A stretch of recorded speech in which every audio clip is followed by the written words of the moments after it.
आपको sublimation process के बारे में बताया था ना। तो आज हम यहाँ पे जो एक्सपेरिमेंट कर रहे हैं उसमें हम ऊर्ध्वपातन प्रक्रिया को अच्छे से समझ रहे हैं।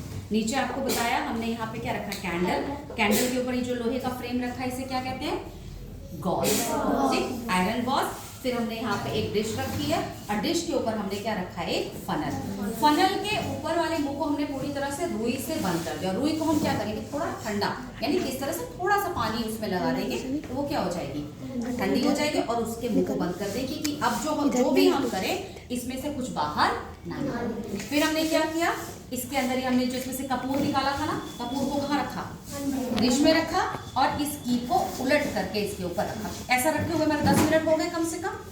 तो जब हमने रखा था तो हमारी कीप एकदम साफ थी, एकदम शीशे की है तो बिल्कुल आर पार आप देख पा रहे थे। पर अब अगर आप देख रहे हैं तो ये हमारी जो कीप है इसको हम यहाँ से उठाते हैं, ठीक, ये हमारी कीप है इस तरह की। और अब आप पा रहे हैं पूरा का पूरा आपको दिख रहा है कि इसके अंदर कुछ जम गया, इसके अंदर कुछ जमा है। अब हम अगर सोचें कि क्या चीज जमी है, क्योंकि हमने तो यहाँ रखा था कपूर, अगर हम इसमें चीनी मिलाए होते या नमक मिला होता हमारा, तो नमक या चीनी क्या होता, ऊपर भाप बन करके नहीं जाता।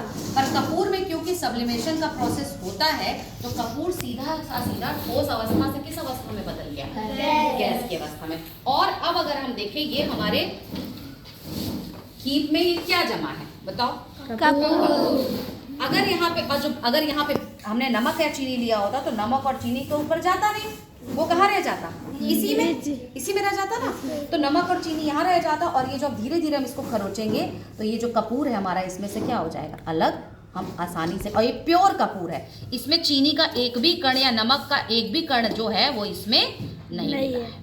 और अब हम देख रहे हैं, हम लाए भी थे तो ये कपूर हमारा क्या था, ठोस अवस्था में था।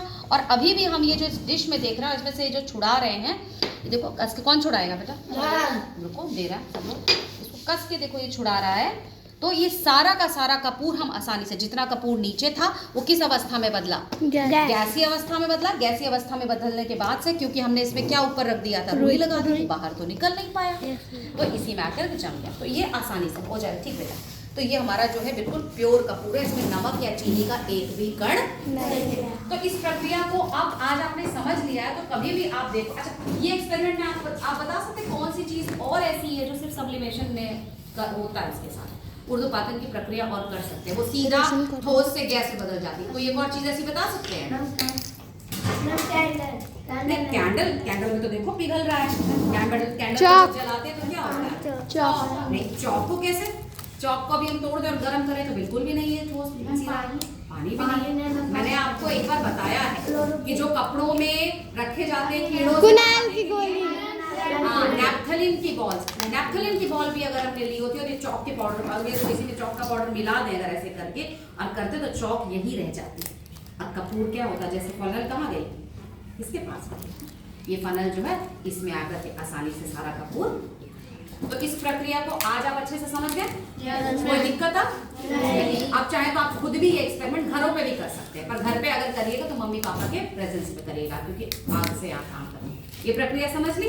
अब थोड़ी देर बाद हम कौन सा एक्सपेरिमेंट करेंगे, क्रोमैटोग्राफी। बोलिए, क्रोमैटोग्राफी। और इससे क्या अलग किया जाता है, अगर दो अघुलनशील तत्वों को आपस में मिला दिया गया है और द्रव्य की अवस्था में, जैसे इंक, आपकी मार्कर की इंक ले लो, स्केच पेन की इंक ले लो, या जो ब्लू वाली इंक पेन में भरते हो ना, उस इंक को आप देखते हैं काला और नीला है, पर जब आप क्रोमैटोग्राफी की प्रक्रिया करेंगे तो आप देखेंगे कि उसमें अलग अलग डाई मिली हुई है और हम उनको आसानी से क्या कर सकते हैं, अलग कर सकते हैं। अभी मैंने देखिए यहाँ पे आपको समझाया था क्रोमैटोग्राफी वाला सारा समझा है ना। और इस तकनीक को अब हम करके यहाँ देखेंगे, हम करेंगे किसकी सहायता से, चॉक की सहायता से, क्योंकि अभी हमारे पास क्रोमैटोग्राफी पेपर नहीं है तो हम किसकी सहायता से करेंगे,